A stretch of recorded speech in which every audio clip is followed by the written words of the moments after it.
Hello beautiful people and welcome back to my channel. Sorry this is so late, I got caught up in graduation and other stuff, but it's all over so I can for real post more now. This is part 4 of Kageyama's abusive dad. This part also shows and describes self-harm and suicidal thoughts, so if you're not comfortable with that then I advise you not to watch. I hope you guys don't get mad at me for adding Kagehina into this, it's just my favorite ship and it goes with the storyline so well. Alright, enough chatting and enjoy. There's nothing you or I can do, so just leave it. I'll deal with this for us, I'll keep mum safe no matter what it comes down to. See ya. The setter said, grabbing a beer and walking to the door. Breathe in. Breathe out. Count to 3 and go in. 3, 2, 1. The blue-eyed boy reached for the handle, opening the door cautiously. The sight he saw drew tears to his eyes. His mum was on the ground and the table was out of place. What's going on here? What was that bang? Why's mum on the ground? It's fine honey, just give him the beer and go to your room. Nothing to be worried about, just get out of here. Mum. His mum perked her head up at Kageyama, eyes full of unspilled tears and an expression that presented pure terror. You pushed her, didn't you? The setter exclaimed while kneeling down to his mum. A rush of adrenaline shot through his veins, giving him that small bit of confidence he needed to bark back at his dad. He knew the punishment. He knew this would end horrendously, but he felt he couldn't just leave it. Seeing his mother on the ground, who was undoubtedly pushed into the table by his dad, it heated up his ever-growing bitterness. I didn't push her. Then why is she on the ground? Kageyama cut off his dad, that same bitterness now reconstructing itself into a state of exasperation. She fell. Bullshit. Quit your yapping and give me my beer. I don't think you need it, I can tell this isn't your first one of tonight. What did you just say? It's just. You get so aggressive when you're drunk. The dark-haired male's voice started chopping the sentences that leaked out of his tight lips. And that short-lived confidence was now abandoning his body. I shouldn't do this, it's going to end badly. He's right. I don't remember asking you for your opinion, this is my house, I can do what I want. His dad snapped while snatching the bottle out of his hands. Kageyama stared at the floor, his mother was speechless. You shouldn't do such things to your wife. Why are you telling me what to do? You can't even pass your English class and the others as well. You should be studying right now instead of running your mouth. Kageyama's stare remained focused on the wood underneath him. Go to your room now, I've had enough of your slacking off. I can't take this. Do you not realize I try my best? I try my hardest on everything. Clearly no. You're one to talk. Then it happened. His dad's fist rammed into his mouth fast and hard, sending the blue-eyed boy backwards. He sat hunched over, holding his now bleeding lip. What the hell? His mother screamed. The terrified look she once wore was being overridden by fear, guilt, and anxiety. She wasn't mad at him, just scared. Scared at what else he'd do if Kageyama stayed there any longer. He needed to escape. Get away before that varmint of an inner voice uninvitedly revealed itself. Kageyama held onto his lip as he arose off the ground and stomped down the hallway. Doing the same as he walked up the carpeted stairs and eventually to his room, where he shut the door quickly. The setter's knees buckled and he fell to the ground, staring into the mirror propped up on his wall. Once again he hoped to see another image. But as he peered at that set of eyes, the ones that scare everyone away, he couldn't see anything. They were empty, deep, let down, dark, and dead. The reflection of his face was enough to make him start tearing up. The sizable cut given by his dad was highly noticeable. Bright red blood dripped from the fresh wound. Salty tears drew swerved lines across his cheeks. And that same lost feeling returned in his chest. He could hear curses and shouting ringing from the room that held a million memories. All he could think about was how he wanted to get away, to be able to run free and not have to deal with crap like this. That promise he made with his sister just a few moments ago was already shattered. He wasn't down there, he wasn't fighting back anymore, he wasn't using that voice that could change an entire ending just from a simple phrase. He really wanted Hinata's presence, he just wanted to be surrounded by light, something hot and bright that would evaporate the oceans of great remorse that were slowly drowning him. The dark-haired boy gasped as the tears gushed out. His chest tightened and his head became fuzzy. There was something he needed, or rather he wanted. It was relief. His eyes searched the room for that bit of freedom he longed for. Kageyama got up and walked to the desk next to him, picking up a thumbtack that lied openly, as if it were waiting for him. He fumbled around with it for a while before grabbing the end with his adjacent hand, pulling it slightly away so it aligned with the tip of his thumb. The blue-eyed boy breathed in slowly, then released the stored air through his mouth as he pushed the end into his skin. The skin broke eventually and a small bubble of red appeared around the end of the tack. He pulled out the tack and watched the blood form a dome over the piercing. It stung, but in the end did exactly what he wanted it to do, which was to relieve some of the stress that covered his heart. He couldn't take his eyes off the crimson. That pain that had been building up was momentarily fixed upon the entrance of the sharp object. Kageyama didn't know at the time. But this was the first step he'd blindly taken into a dark and greedy hole, with no sight of a bottom for a while. Hinata's point of view. As the ginger rolled upon his driveway, he stared back at the hill he'd just climbed. I think Kageyama is doing better, or so I hope he is. Hinata parked his bike and opened his door. Natsu bombarded her brother as he closed the door. Nai-chan, you're home finally. The redhead was taken aback a bit from the sudden hug. Whoa, I was only gone for a few minutes. I know, but I missed you. Shoyo hugged his sister as he picked her up from the floor, carrying her upstairs. I think it's time for you to go to bed. Oh, but I don't want to. Natsu whined as Shoyo walked into her bedroom, setting her on the floor. Can I ask you a question? The little girl asked while climbing into bed. Yeah, is something wrong? I just wanted to know what's wrong with Kageyama. What do you mean? Well, at dinner you asked if he was okay, then he got mad. Is something upsetting him? I don't know exactly what's up with him, but don't worry or anything. He's going to be just fine. The ginger finished while giving a slight smirk to calm the growing worry inside his sister. That's yawn good. Tired now? Why yeah. Natsu trailed off, her breath becoming lighter as her eyes flickered shut. Shoyo leaned over to kiss her forehead before getting up, turning off the lamp and leaving. The weekend passed by in a blur. Kageyama shared it with loneliness and more poking. In those moments he knew the tiny stings he gained from the thumbtack were enough to relieve the itchy feelings inside of his body. At times he would even poke all 10 fingers.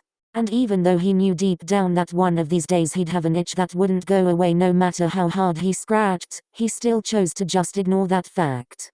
He instead tried focusing on his dad and how he was treating him. It was better than fearing the future and everything that was in store for him. There were times he'd look down at his father's phone to see messages and phone calls from Melissa. She was lying all along, she was never going to leave, nor does she even care. Kageyama was stuck in this loop. Wake up, get blamed for something his dad did, some form of abuse, poke, and cry himself to sleep. He just felt used and drained, so when Monday rolled around he found it hard to get out of bed. He had to skip practice because of his dad, which only caused more concern from the club members, as he didn't show up for practice. Hinata arrived at the school, early as usual, and waited for Kageyama. But as more and more time passed there was still no sign of the blue-eyed boy. Daichi showed up with Asahi and Sugawara about 30 minutes into Shoyo's waiting. Oh Hinata, what are you doing down here? You're usually already at the club room with Kageyama. Speaking of which, where is he? He didn't show up. The ginger let the annoyed tone take control of his voice. Asahi took notice of this and tried to say something to cheer him up. Maybe he overslept? Yeah. That's a possibility, so nothing to worry about. The ginger turned away from his teammates. He never misses practice, let alone be late. Let's go get ready. The group made their way to the club room, then to the gym after they changed. Everyone else slowly but surely showed up, the last one being Tanaka. Sorry I'm running late today. It's fine. Have you by any chance seen Kageyama? Like while you were walking here? No. Should I have been looking? Not really, it's just, he hasn't shown up or responded to our texts. Really? That's weird. The room grew silent as everyone didn't know what to say. I guess we'll just start, and if he shows up later he'll explain what happened. But little did they know that wasn't going to happen. 5 minutes passed, then 15, then 30 and so on. His black hair never popped through the door. Practice came to an end and everyone gathered around. Well, good job this morning, and if any of you see Kageyama tell him to contact me. How about we send Hinata? What do you mean? Because he's the closest to Kageyama duh. Oh true, something's gotta be wrong with him so he probably won't listen to anyone but Shoyo. Hey bro, you used your brain for once. You guys are jumping to conclusions no. Hey Hinata, didn't you and Kageyama hang out Friday night? Yeah. Oh right. You guys went on a date. Tsukishima teased while laughing slightly. It wasn't a date. Yeah okay, keep telling yourself that. We're getting off topic, did you notice anything weird? Hinata paused for a few moments as he debated on telling them or no. Yeah kind of. What did you notice? Well first he asked to come over a few hours before we originally planned on. I didn't really think anything of it until he got there. What happened? Noya let the excitement take control of him as he asked. When I opened the door I could tell that he'd been crying. Why would he be crying? Could this be connected with his freakouts he had those 2 times? That's a possibility. Was there anything else? He kept checking his phone and texting someone, and he got this call about an hour after he got there, and when he came back he looked horrible, like he saw a dog die right in front of him. You guys don't think someone's bothering him or anything, do you? If he was, how would we even approach him? Go with my plan and use Hinata. That's probably our best option. Is that okay with you? Sugawara questioned while looking at the redhead. I guess so. Great. If you need any help then just ask one of us. And don't forget to report to us if it's something serious, we'll take it to the adults then. Hinata smiled with a nod and Daichi ended practice. Everyone made their way to the clubroom to change then to their first classes of the day. The atmosphere was dark and gloomy for the whole team. Not one person caught a glimpse of Kageyama. It was as if he wasn't even there, but he was, which is why it confused them. How was he just slipping around without being noticed? It was a question they all had and no answer was in sight. Kageyama walked through the broken halls only getting glances and deafening whispers. But this was how teenagers were. The cut on his lip and his discomforted face told his story, not his voice. Which once again made him feel useless. How could he even begin to speak up to his classmates if he couldn't even do it with his dad? The itchy feeling returned itself into his body, which didn't come as a surprise. He quickly rushed to the restroom, locking himself in a stall. The setter pulled out that way to familiar friend and got to work, but this time the itch didn't go away. Kageyama got so lost in thought he hadn't realized. I wonder where he got that cut. Probably some street fight. I mean, look at those eyes, screams a bad time. He definitely got it from his old man for failing his classes. Those whispers were true, right down to the tiniest detail. But that's the reason why they hurt so bad. Because they were true. He felt as if his dad had his head stuck underwater, while the rest of his body floated above, revealing the truth, the side of him he never ever wanted to be shown. Even at school he wasn't able to escape. Kageyama looked down at his now blood-covered finger. Shit, I did too much. The black-haired male cursed as he opened the door and walked to the sink. He didn't bother looking into the mirror. This could be because he knew what he'd see, but deep down it was because he was scared. Scared to see this new version of himself, the person everyone else saw. A dumb, useless king with a voice that screamed a million words but couldn't be heard by a single set of ears.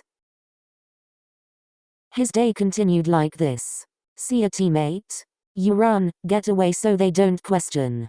The final bell rang, signaling the much-needed escape. An escape from the eyes but not the fists. The blue-eyed boy sprung up from his seat and rushed to leave. He didn't care to look back, and he was definitely not going to show his face in that gym. So pick volleyball or your grades. What? Did I stutter? No. Pick, damn it. My grades. The few words exchanged that night were now crowding his brain as he tried to ask himself questions. Was that really the best choice? I can't go. I don't want to get hurt, or worse, Mom getting injured. The blue-eyed boy played with the many thoughts as he walked to his house, eventually making it to the light post. Staring intensely at the house before walking up that dreadful walkway. Once at the door he closed his eyes and took a deep breath before turning the knob slowly. Of course he was met with the flood of questionable sentences upon the click of the door. You're home. Glad to see you kept your word about picking your grades, at least you can do that right. The snarky comment slipped his father's mouth so easily, he really meant it. His dad looked up from his phone for a split second before speaking again. Go study, your grades are shit at the moment. And I see you have a math test coming up. I expect the very best from you. Yes, Dad. Kageyama, not wanting to be there any longer, said that and walked to the staircase, grabbing a hold of the railing and pausing briefly before continuing up. He sat up there for hours, studying off and on. His father's words were slowly breaking him. Now instead of being mad, he was starting to believe them. I have to study as much as I can. If I fail again, then it's more hitting. That's what he kept telling himself. The overwhelming feeling clouded his chest and throat again. He knew what was coming, but a part of him didn't care. It had been at least 5 hours he'd been studying for. He needed a way, time to clear his brain before it fizzled and popped anymore. The setter made his way downstairs to see his mum, asleep on the couch, and his dad smiling at his phone. Hey, is it okay if I go to the store to get something for dinner? This late? I don't think so, we have food here. Mum went shopping? No. Then we don't have food. Well, just find something. I'll only be gone for a few minutes. Just let him go, hun. Kageyama's dad looked over to the quiet voice before glancing over to his son. You better be back in 30 minutes. I'll probably be back before that. The dark-haired boy said while grabbing some money and walking out the door. Kageyama stared up at the stars. They were gleaming brighter than ever. All of them aligned to create a magical sight of shiny and hopeful dots. The setter wished to see a shooting star, but he needed luck first to make that wish. He eventually made it to the small convenience shop next to the light post he passed every day. Kageyama walked in and glanced around at the food, some of which made his stomach turn. His eyes danced around the shelves of food, searching for that one item that'd be good enough. He settled on 2 meat buns, mainly because they reminded him of Hinata. After he paid and was back outside, the setter peered back at the dim sky. Not a single star moved an inch. The blue-eyed boy sighed before beginning to walk back in the direction of his house. That was until the sound of ringing grew from behind him. Kageyama. I found you finally. The setter paused in his place while dreadfully turning around. What do you want? No, you don't get to ask questions. You've been missing all day. Where have you been? Daichi's been worried sick because you didn't show for both practices and haven't been answering calls or texts. I've been studying. You're just going to blow practice off for that? Since when have you cared so much about that? What are you saying, that I can't study? I'm not saying that, it's just, you scared us.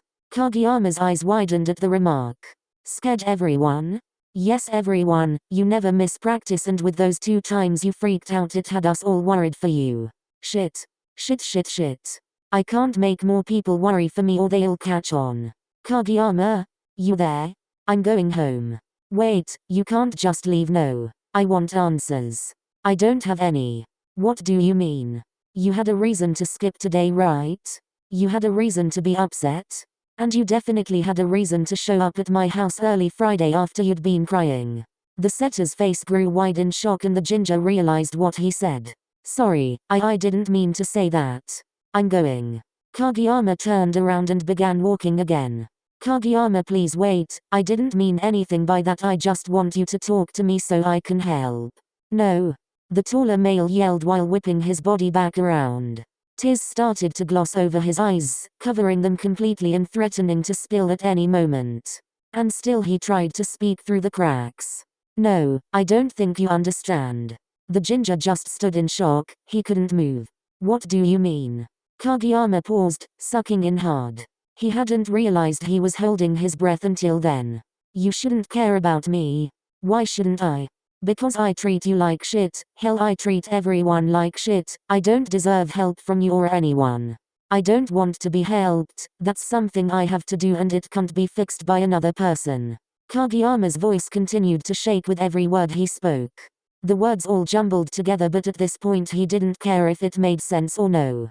You're not making sense. Of course you deserve help and that's what I'm trying to offer right now. Why can't you listen to me for once?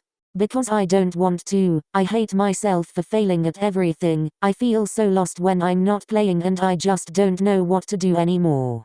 There's so much happening all at once and my head is a big fucked up mess. So sorry Hinata, but I really don't want to talk about all this right now. If you get involved I'll only hurt you. And the dark-haired male paused while looking to the ground, not wanting Hinata to see him in this state. I'll lose you. The wing spiker still couldn't move, but his body relaxed at the thought. The thought that Tobio fucking Kageyama was scared to lose him. I'm not leaving Yama. Tobio looked up at the sudden relaxed tone of his voice.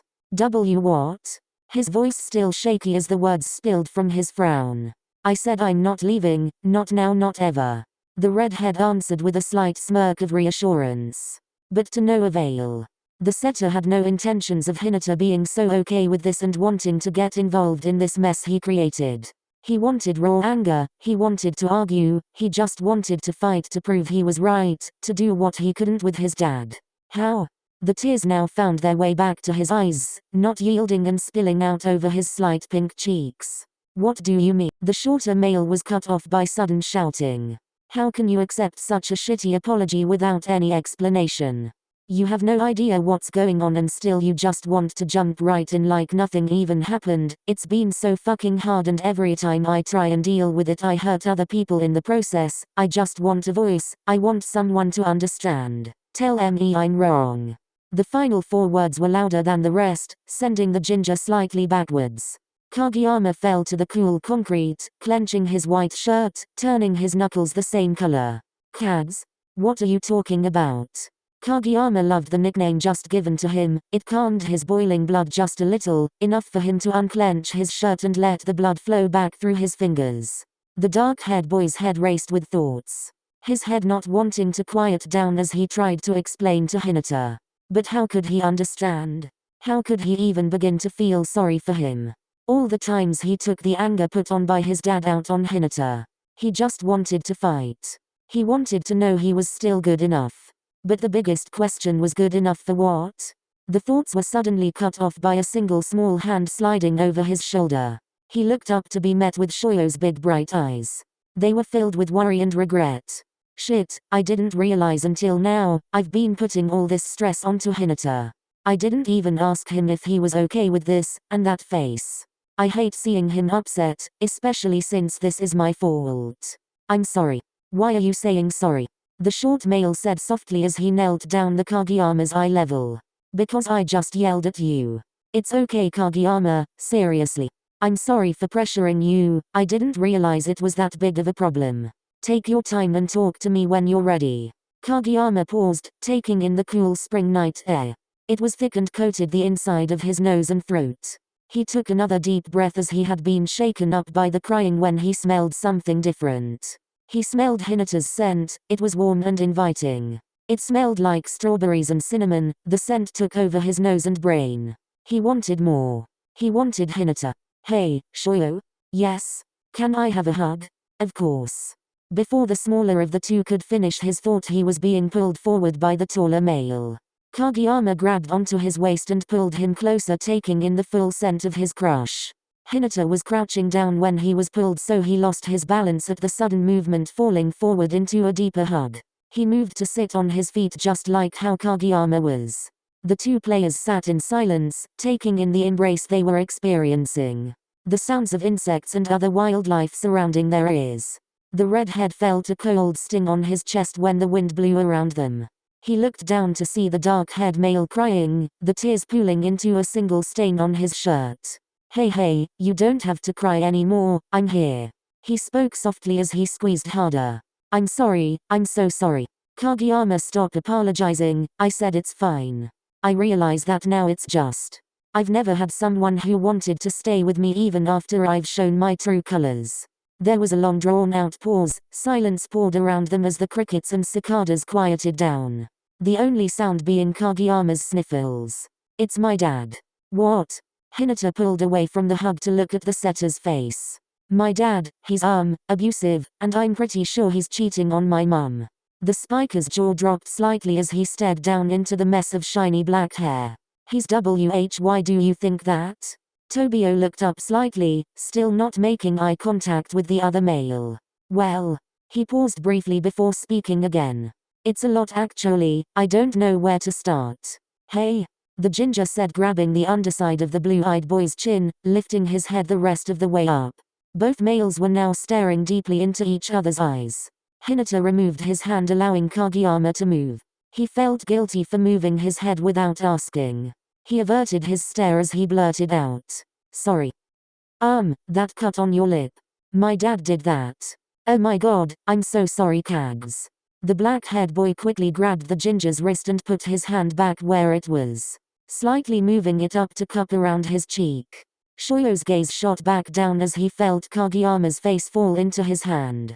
He rubbed his thumb over the half-dry tears, wiping them away. Kageyama fell into the touch.